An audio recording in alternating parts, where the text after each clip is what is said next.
Chung n'endort plus de la nuit. Il a le cœur lourd. À la demande des autorités, il va être obligé de se séparer de Ring, son hamster. Cette fois-ci, ce sont les hamsters. La prochaine fois, s'agira-t-il d'autres petits animaux? En tant que propriétaire, on se sent très mal à l'aise et nous sommes très inquiets. Le gouvernement de Hong Kong a ordonné l'abattage de près de 2000 hamsters, chinchillas, lapins et cochons d'Inde.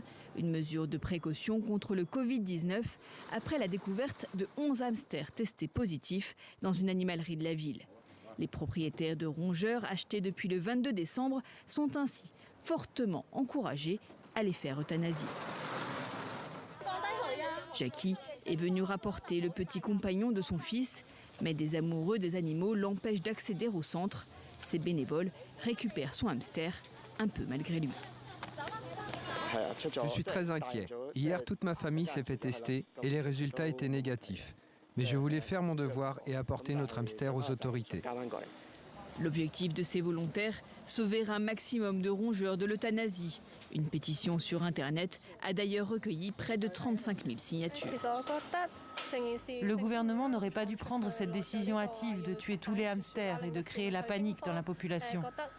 À la maison, les hamsters sont dans une cage, 24 heures par jour et 365 jours par an. S'il y a une contagion par le virus, c'est par les humains, pas par les hamsters. Avec sa stratégie zéro Covid, Hong Kong, comme le reste de la Chine, assume des restrictions draconiennes. Et même s'il est possible que certaines espèces animales attrapent le Covid et le transmettent aux humains, l'OMS assure que ce risque reste faible et sous surveillance.